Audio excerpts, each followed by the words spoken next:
integrantes del seminario Páginas de Nietzsche de la Escuela de Pensamiento Crítico Maestros de la Sospecha. El día de hoy me gustaría ofrecer una síntesis que corresponde al trabajo realizado por nuestro seminario durante 2 semanas.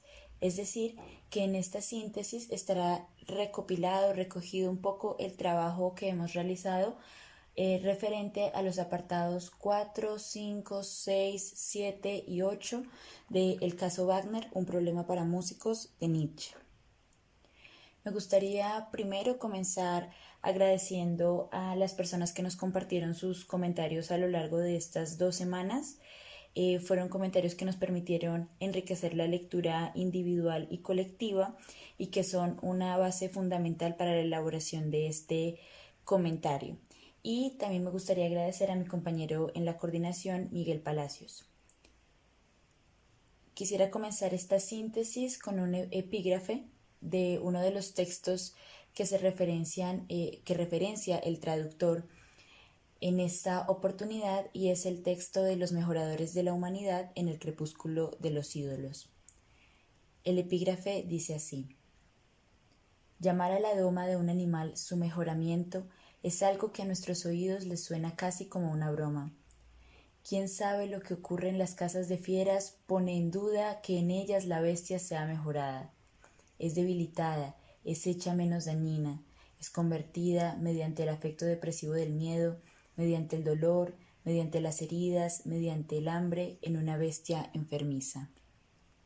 Hasta allí el epígrafe retomado de este discurso de los mejoradores de la humanidad. La cita que he empleado para comenzar esta síntesis me permite recordar un tema que hemos venido rastreando a lo largo de varias semanas a propósito de la lectura del caso Wagner, y es la pregunta sobre en qué consiste esa liberación de Nietzsche frente al hombre que fue su maestro por largo tiempo.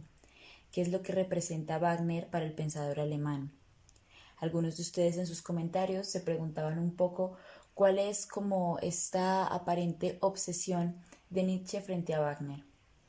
Para Nietzsche, el caso Wagner no es un ejemplo de progreso, sino de una vida que se trazó una ruta hacia la decadencia. De Schopenhauer y de Wagner, Nietzsche había esperado que renaciera el espíritu trágico, pero por el contrario, bajo su influencia, la afirmación de la vida solo se concibe aún como la resolución del sufrimiento en el seno de principios universales, armónicos y de un placer que supera toda búsqueda individual. La obra de Wagner representa una música que nos mantiene alegremente dentro de nuestras jaulas. A lo largo de estos apartados vemos una profundización de lo que significa para Nietzsche el término de décadence, que hemos venido trabajando desde el semestre pasado, el ciclo pasado, donde trabajamos el tema del arte en la obra de Nietzsche y especialmente el texto de El Anticristo. En estos vemos que más allá de algo que pareciese reiterativo o repetitivo en el texto, lo que es necesario es valorar la complejidad del término de décadence en el pensamiento nietzscheano. Cada apartado agrega una característica diferente y Wagner encarnaría entonces lo que sería ese modelo de lo que sería el concepto de décadence.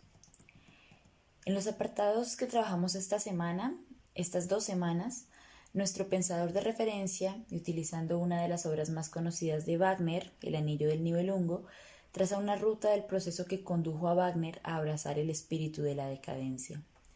Nos plantea que en esta se explora el arquetipo del revolucionario como antítesis de los viejos contratos, como búsqueda de las causas de los sufrimientos del mundo.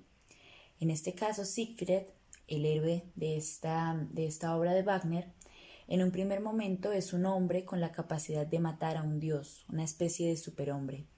Y para Nietzsche encarna la redención del propio Wagner, quien cree en la revolución y se pregunta de dónde proviene toda la desgracia del mundo. Y ante esta pregunta responde de los antiguos contratos, y entonces le declara la guerra a la tradición y a la moral.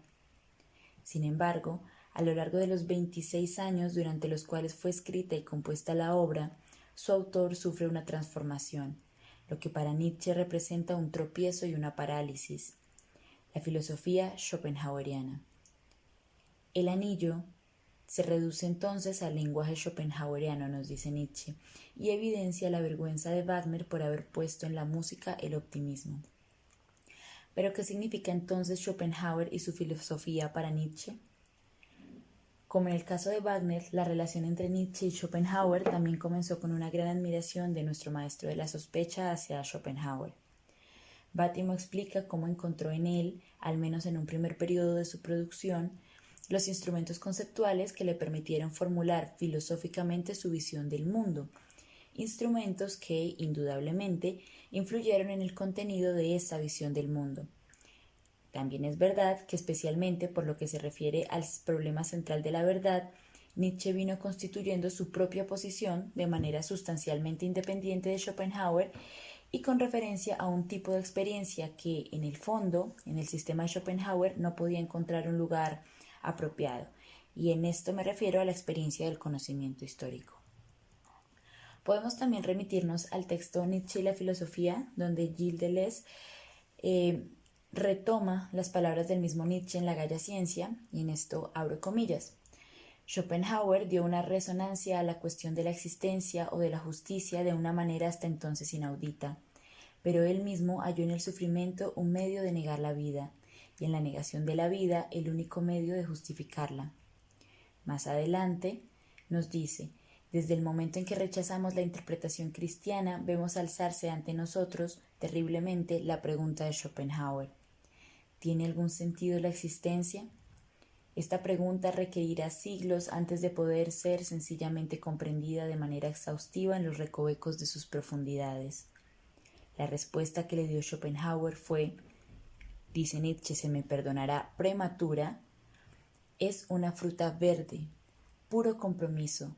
Se detuvo orgullosamente atrapado en la red de las perspectivas morales que eran el resultado del ascetismo cristiano y en las que, como en Dios, se había dado a entender que no se quería creer más. Hasta allí la cita de Nietzsche en La Galla Ciencia. Así se entiende que Nietzsche afirme que fue la influencia de la filosofía de Schopenhauer la que trastocó la obra de Wagner. Y nos dice, solo la filosofía de la décadence le dio al artista de la décadence el acceso a sí mismo. En estos apartados vuelve a hacerse patente la distinción que hace Nietzsche entre salud y enfermedad. Recordemos que Nietzsche valora la experiencia de la enfermedad como una gran maestra de la sospecha, donde el enfermo no sale de ella como un hombre mejor, pero sí como un hombre más profundo, con una mayor conciencia del problema. Asimismo, la superación de la enfermedad parte de la voluntad de poder, que pertenece más al instinto que a la conciencia. Lo que reprocha Nietzsche a Wagner es, precisamente, que su música edulcorada y carente del instinto de la vida no permite hacerse consciente de la enfermedad y superarla. Nos dice, al agotado lo atrae lo perjudicial. La enfermedad misma puede ser un estimulante de vida. Se tiene que estar suficientemente sano para ese estimulante. Por eso trata de una decadencia que arruina la salud, que corrompe el gusto, que se vende como necesario y que impide la posibilidad de defenderse contra él. Nietzsche invita, por el contrario, a rebelarse contra toda esa comodidad que disfraza la belleza trágica de la vida. Afirma que es indispensable sentir lo perjudicial como perjudicial para poder prohibírselo, y que eso es un signo de juventud y de fuerza vital. Sin embargo, Nietzsche va mucho más lejos en su crítica a Wagner en estos apartados. No habría en este nada de inocente, sino que lo describe como un hombre ambicioso que busca la fama y el enriquecimiento y solo se hace dinero con música enferma. Por tanto, los teatros viven de Wagner. En el Ecce Homo, nuestro pensador se pregunta, ¿de qué sufro cuando sufro del destino de la música? Y responde, de que la música ha sido desposeída de su carácter transfigurador del mundo, de su carácter afirmador, de que es música de decadencia y ha dejado de ser la flauta de Dionisio. En los apartados trabajados, Nietzsche se refiere al arte de Wagner como un arte enfermo y a este como un artista moderno por excelencia, afirmando que no hay nada más moderno que la dolencia integral, la decrepitud y la sobreexcitación del mecanismo nervioso. La cultura nihilista conoce solo el negocio y la distracción. En sus apartados se plantea que el éxito de Wagner ha consistido en convertir a todo el mundo de los músicos ambiciosos en discípulos de su arte oculto. Esta expresión recuerda uno de los puntos esenciales de la polémica entre Nietzsche y Wagner, el de la introducción de los valores cristianos, por ejemplo, el de la necesidad de redención en la música.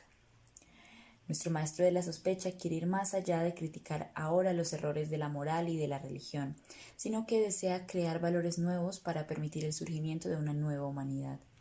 Es con ese objetivo que polemiza con las ideas e instituciones que han dejado su huella en la modernidad europea, en especial con el cristianismo. Otra forma en la que Nietzsche se enfrenta a las formas de la modernidad es la del cuestionamiento de lo grande en oposición a lo bello, de la búsqueda de las salidas fáciles en oposición a la lucha que implica sostenerse en lo difícil. Aquí sostiene que es más fácil hacer mala música que hacerla buena, que es más ventajoso, más efectivo, más convincente, más fascinante, más seguro y por tanto más wagneriano. Porque lo bello tiene sus espinas, y para la belleza sí es más fácil ser gigantesco que bello. ¿Para qué la belleza si es más fácil ser gigantesco que bello? La respuesta a esta pregunta es magistral, porque existe la necesidad de lo sublime, de lo profundo, de lo avasallador. El arte no es simplemente algo accesorio o prescindible para la humanidad, sino que es indispensable. En Aurora, Nietzsche sostiene que por lo regular se olvida que incluso el conocimiento de la realidad más fea es bello, porque el conocer mismo es algo bello. Por eso puede suceder que la dicha del conocimiento aumente la belleza del mundo. Pero la belleza procede de lo agradable del conocimiento y no la constitución de lo conocido. Hay entonces en el arte un modelo de lo que Nietzsche denomina la voluntad de poder, porque puede, aunque a veces suceda, darse en una forma no enferma. El pensador alemán se pregunta, ¿el arte es una consecuencia de la insatisfacción ante lo real o es una expresión de reconocimiento por la felicidad disfrutada? En el primer caso, en el caso del arte como una consecuencia de la insatisfacción ante lo real, estaríamos refiriéndonos al romanticismo. Mientras que en el segundo caso, cuando hablamos del arte como una expresión de reconocimiento por la felicidad disfrutada, estaríamos hablando, por ejemplo, del ditirambo. Y aparece de nuevo la crítica al romanticismo que crea su obra solo por descontento y por tanto por espíritu de resentimiento y de venganza. Por eso para Wagner, el evocar el drama griego viene dado por una actitud mesiánica que llegará a la emancipación de la música. La misión del artista es redimir al hombre, mostrando la verdad originaria. Nietzsche tiene una concepción de lo griego muy diferente. En el nacimiento de la tragedia, afirma que en el fondo del griego está lo desmesurado, el desierto, lo asiático. La bravura del griego consiste en su lucha contra su asiatismo. La belleza no le fue dada en dote, como no le fue dada la lógica ni la naturaleza de la costumbre. Todo eso lo conquistó, lo quiso, lo trabajó. Esa es su victoria. Por esto, Sánchez Meca afirma que Nietzsche recoge una concepción de la vida donde la creación y la destrucción no se oponen, sino que la vida, por su sobreabundancia inagotable, tiene necesidad tanto de crear como de destruir. Nietzsche denuncia que la música de Wagner no crea ni destruye nada, solo reproduce los moldes de lo que más le gusta a las masas. Conquistó no con la música, sino con la idea, con símbolos. Así Wagner traiciona la música y privilegia el lenguaje. La música se reduce a un medio para un fin. Es una música que no vale por sí misma, sino que es solo la banda sonora de una obra de teatro. Por el contrario, Nietzsche propone un arte, una música con estilo, es decir, que haga presentir cosas, que comprometa el pensamiento y en donde esté presente el caos que hace presentir las cosas. En palabras del pensador alemán, el caos prosigue en forma constante su trabajo en el espíritu. Conceptos, imágenes, sentimientos se yuxtaponen ahí fortuitamente arrojados en desorden. Así se crean aproximaciones que asombran al espíritu. Recuerda el parecido, experimenta su sabor, retiene y elabora uno y otro según su arte y su saber. Aquí está el último pequeño fragmento de mundo donde algo se combina, al menos a donde llega la mirada humana. Y para concluir, incluso en ese caso se tratará de una nueva combinación química que todavía no tiene semejanza en el devenir del mundo. Hasta aquí la cita de Nietzsche. Se trata de un infinito pero sin melodía, que como nos recuerda el traductor de la versión del texto que estamos trabajando, es una referencia irónica que hace Nietzsche frente al concepto de melodía infinita de Wagner. Así, nuestro pensador de referencia aboga por las bellas melodías, porque nada es tan peligroso como una bella melodía, por sonidos que nos lleven hasta la locura, que nos permitan adivinar y anticipar muchas cosas, que nos exciten los nervios, que nos golpeen hasta asesinarnos y obligarnos a renacer. En esto se encuentra con Kafka, quien pensaba que solo debemos leer libros de los que muerden y pinchan. Si el libro que estamos leyendo no nos obliga a despertarnos como un puñetazo en la cara, ¿para qué molestarnos en leerlo? En estos apartados se hace así una invitación a atreverse a ser feo, a arriesgarnos en la cuerda de la inarmonía. Hablamos entonces de arte cuya fuente es la pasión, una pasión dominante, que constituye la forma misma de la salud en general, la coordinación entre los sistemas interiores y el trabajo de estos para un mismo servicio, como nos recuerda Klossowski. En estos apartados, Nietzsche nos propone ser idealistas, en un sentido muy diferente a lo que entiende por el idealismo de Platón, de Schopenhauer o de Wagner. Lo que propone es que para elevar a los seres humanos uno mismo ha de ser elevado y sublime. Nos propone caminar por las nubes, invocar lo infinito, rodearnos de grandes símbolos. La vida debe alzarse contra los valores eternos transmitidos irreflexivamente. La música no debe ponerse al servicio del restablecimiento, ni divertir ni producir placer. No se debe hacer música con criterios hedonistas.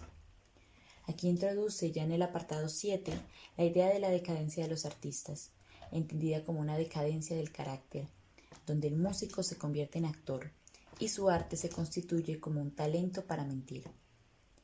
En esa transformación del arte en algo representativo teatral, Nietzsche no ve nada de inocente en Wagner. No podría decirse que se trata de algo defectuoso en él, sino por el contrario de algo que constituye algo perfectamente acabado en él, algo típico de su decadencia y de su falta de voluntad libre. En pocas palabras, una anomalía fisiológica. Nietzsche entiende que la fisiología debe proporcionar las premisas de una concepción liberadora de las fuerzas, subyacentes a su propia condición y a las situaciones vividas en el contexto social de una época. En este punto vale la pena recordar que Nietzsche se vale de estos criterios fisiológicos para establecer oposiciones fundamentales en su pensamiento, oposiciones del tipo fuerza-debilidad, salud-enfermedad, vinculados a otras oposiciones como creatividad-resentimiento o actividad y reactividad. A partir de estas oposiciones, Nietzsche propone lo que será para él un estilo de décadence, que consistiría en la anarquía de los átomos y la disgregación de la voluntad. Por ejemplo, en la decadencia literaria, la vida ya no habita en el todo, sino que la palabra adquiere soberanía. En este estilo de la décadence, el todo deja de vivir para dar lugar a lo compuesto, al artefacto. Así Nietzsche se pregunta, ¿quién erigirá de nuevo la imagen del hombre en medio de aquella revolución atomista que nos conduce a lo animal, a lo rígidamente mecánico? Para Nietzsche, leído por el profesor Diego Sánchez Meca, el mundo es una totalidad originaria, la unidad de todo lo viviente, de fondo y forma, de fuerza y figura en la conexión que todo lo religa, y esta unidad no se manifiesta sino en el límite extremo de la representación, cuando lo que es parte experimenta hasta el fondo su escisión, su separación y diferencia. Para el romanticismo, la tragedia simbolizaría lo originario en un proceso en el que se insinúa la unidad a través de la contradicción y la destrucción de lo particular. Lo que hace del mundo un devenir incesante es la urgencia que esta unidad sufriente experimenta de continuo de salir de sí misma, de exteriorizarse. La tragedia representa la conciliación, pues muestra la acción o la dinámica viviente cuya más alta misión es la totalidad. Hasta aquí las palabras de Diego Sánchez Meca a propósito de este problema de lo que sería un artefacto o lo que sería lo rígidamente mecánico en Nietzsche y por qué esa aspiración a la totalidad frente o en oposición a la aspiración a la escisión o al atomismo que sería, digamos, característico del romanticismo y de la filosofía de Schopenhauer y la música de Wagner. El éxito de Wagner consistiría en haber logrado convertir en un principio su incapacidad para constituir un todo orgánico, y por el contrario, haber constituido un estilo dramático. Y en esto el pensador alemán resalta que Wagner tenía la más grande virtud de los decadentes, la compasión. En esto es necesario que recordemos la reflexión que realiza Nietzsche en El Anticristo sobre la compasión, y en palabras del mismo Nietzsche, abro comillas, pero la compasión schopenhaueriana hasta ahora ha causado en mi vida la principal desviación. En efecto, esto no solo es una blandura, de la que se habría reído un griego de sentimientos elevados, sino también un serio peligro práctico. Habría que imponer su ideal del hombre. Con sus ideales hay que coaccionarse y sobrecogerse a sí mismo e imponerlos de igual manera a los demás, y actuando así procederíamos creativamente. Pero esto implica refrenar la propia compasión y tratar como enemigo lo que es contrario a nuestro ideal. Están oyendo ustedes cómo yo me leo la moral. Sin embargo, para llegar a esta sabiduría he necesitado casi toda la vida. Cierro comillas. A la compasión opone la catarsis trágica, que no es deseo de renuncia, de huida del espanto, ni tampoco compasión purificadora, sino estímulo a ser nosotros mismos, el eterno placer del devenir, es decir, efecto reconfortante que nos lleva a comprender que sólo el gran dolor, ese largo y lento dolor en que somos inmolados, nos obliga a descender, como filósofos, a una última profundidad y alejar de nuestra humanidad todo engaño de confianza, de benevolencia o de suavidad. En el apartado 8 del caso Wagner que trabajamos esta semana, termina por llamar a Wagner un tirano que fulmina todos los gustos y resistencias, un genio teatral al que no debe confundírsele con los grandes músicos auténticos. De hecho, fue más bien ese genio de actor de Wagner el que le permitió hacerse músico y luego poeta, y por tanto Wagner no es un músico por instinto sino un dramático. Wagner carece de todo estilo, en los términos en que hemos definido el estilo, es decir, como un poder hacer presentir cosas, sino que solo busca el efecto, y para producir un efecto es necesario poseer un conocimiento que ponga en ventaja sobre los demás, y lo que solo busca producir un efecto no puede ser verdadero. Sobre esto retomo las palabras del profesor Diego Sánchez Meca a propósito de este tema. Entonces, abro comillas. El término opuesto a este artista creador del gran estilo, es decir, el gran arte clásico o el arte trágico, lo constituye precisamente el artista moderno, el artista romántico, cuyo máximo exponente está representado para Nietzsche por Wagner. Su estado fisiológico propio es el histerismo, su arte es pura simulación. Privado de voluntad y fuerza soberanas, su virtuosismo reside en la simple capacidad de adaptarse a lo que se espera de él. Su excitabilidad es fruto de la debilidad, pura irritabilidad propensa a lo dramático, a las efusiones emotivas, necesitada de calmantes y narcóticos que calmen su fiebre continua. Su modo de unificar obedece a una lógica grosera, unificación mediante el recurso a líneas forzadamente pronunciadas, que lo único que logra es tiranizar en lugar de dominar. Un romántico, dice Nietzsche, es un artista que convierte su fuerza creadora en fuerza creadora su descontento de sí mismo. Y por eso, en estos apartados, Nietzsche nos sitúa en una posición completamente diferente. Nos sitúa más bien en la posición de quien exige ante todo la sustancia, en la posición de a quienes no les basta simplemente con la representación. Podemos quedarnos hasta aquí en esta síntesis con esta última idea, con esta invitación que hace Nietzsche precisamente a que se haga una búsqueda de la sustancia y a rehuirle a la representación.